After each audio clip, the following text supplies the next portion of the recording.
Claro, o seu livro, acho que o principal é esse, né? Do Empreender com Princípios Bíblicos, né? O seu best-seller. Você tem São aí para três, mostrar aí? são três best-sellers. Uhum. Tá, quais são os outros aí? É o Empreender pelos Princípios Gestão Bíblicos. fácil primeiro, negócio escalável e depois empreender pelos princípios bíblicos. Os 3 livros são best-sellers, já venderam, os 3 juntos passou de 5 milhões de livros vendidos. Bom, precisa conhecer o conteúdo de cada livro, evidentemente. Aqui nós estamos jogando muito pela capa. O público está vendo pela capa. Pela capa, o azulzinho aí do princípio bíblico, pelo nome, é o que mais chama a atenção, até pela novidade da coisa. Assim. Você fala empreender com princípios bíblicos, pelo menos o vocabulário, o enfoque, né? a dicção, de como é que trata essa questão. Você citou passagens da Bíblia em que fala, é possível haver a prosperidade. Não tem aquela coisa muito que a esquerda fala, Jesus era pobre e estava com os pobres, e não tem nada a ver, o povo de Deus não tem nada a ver, né, com pobre, com rico, mas eu queria causar um pouquinho de polêmica. Sempre, como é que a gente lida, né, que sempre que é tratada essa questão, levanta-se aqueles princípios bíblicos, daquele que é mais fácil um camelo passar dentro de uma agulha do que o rico entrar no reino do céu, e o dai a César o que é de César. Quando vai se tratar com os publicanos, cobradores de impostos, né? Como é que essas duas coisas encaixam no empreender com princípios bíblicos? Deixa eu responder uma pergunta antes que você fez para mim, sobre a questão das pessoas distorcerem a Bíblia para forçar a falar sobre empreendedorismo. Nós temos que entender o seguinte: a mensagem principal da Bíblia Sagrada é a mensagem da cruz. É a mensagem de Cristo que morreu por nós. Esta é a mensagem principal, é a dorsal da Bíblia Sagrada. E tudo as demais coisas se convergem a isso. Então, respondendo à pergunta anterior, é essa.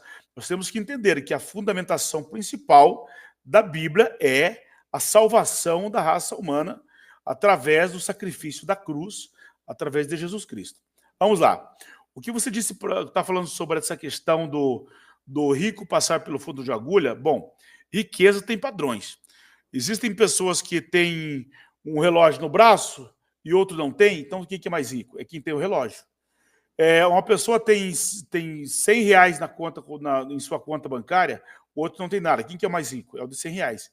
Quer dizer, riqueza. Eu, por exemplo, sou um homem muito próximo, sou proprietário da maior franquia odontológica do Brasil. Mas perto, por exemplo, do Elon Musk, do Bill Gates, do Mark Zuckerberg, eu sou pé de chinelo. Eu sou o Zé Ruela, né? Mais ou menos por aí. Então, assim, a riqueza é muito subjetiva. Quando a Bíblia está falando sobre isso, é exatamente pegando base no texto áureo que eu falei da vez passada.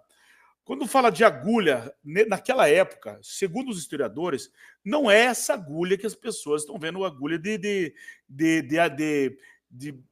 costura. De costura, não. Na chegada nos portais das cidades, havia alguns, como fossem uns portais de pedras. E esses portais, quando ia passar os camelos carregados de mantimentos, coisa e tal, não que eles não passassem, eles passavam. Porém, como eram feitos os portais afunilados por causa de guerra, para que se protegesse as cidades, para que não tivesse evasão muito grande, uma evacuação, ou então entrada de oponentes facilmente, era um pouco mais complexo. E o camelo, às vezes, tinha até que se ajoelhar, que é normal de um camelo fazer isso, para poder entrar. Era difícil, porém, era possível. Então, quando a Bíblia faz referência a isso, está dizendo assim, ó, quando fala desta riqueza, está falando de alguém que é realmente apegado ao dinheiro. Tá? Então, ali está falando de uma questão histórica e as pessoas precisam entender a Bíblia, inclusive, na sua época. Seria mais a avareza, a questão da avareza, né? Exatamente. Porque as pessoas deselencavam os valores, estavam mais apegados a ser avarentos, ao seu dinheiro, do que especificamente entender de princípios de relacionamento com Deus, com pessoas, enfim. Tá? A segunda pergunta é muito interessante, quando se fala sobre dai a César o que é de César e a Deus o que é de Deus. Jesus Cristo ele está entrando dentro de ele estava em determinado momento com dois tipos de inimigos. Um era o povo de César, do governo, que não gostavam de Jesus. E outro eram os ortodoxos, os religiosos da época, também não gostavam de Jesus.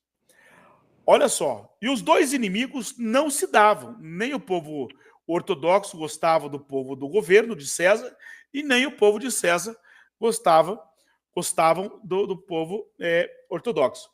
Porém, os dois rivais tinham um inimigo em comum, e esse inimigo era Jesus Cristo. Aí os inimigos se juntaram e disseram assim, bom, precisamos eliminar Jesus, né? Precisamos prendê-lo.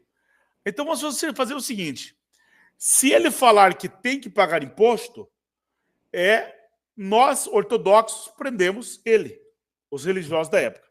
Se ele falar que não tem que pagar imposto, vocês prendem ele, o povo do governo. Aí Jesus, mesmo estando na natureza humana, ele tinha a sua capacidade da sua onisciência, ele sabia do que se tratava. E chegou alguém e disse para ele assim, Jesus, é lícito pagar imposto ou não? E essa pessoa tinha na sua mão a moeda. A igreja era separada do governo na época, ao ponto que tinha as moedas que era do governo e tinha o dinheiro que era do governo e tinha o dinheiro que era da igreja. E assim, segundo os historiadores, a efígie na moeda que era do governo tinha a imagem de César. Na moeda que era dos ortodoxos tinha um galinho de oliveira. Aí simplesmente ele fez a pergunta, Jesus, é lícito pagar imposto ou não? Ele disse, o que você tem na mão? Eu tenho moeda. De quem é a efígie? É de César. Então dá a César o que é de César e a Deus o que é de Deus. Quer dizer, saiu ileso respondendo corretamente.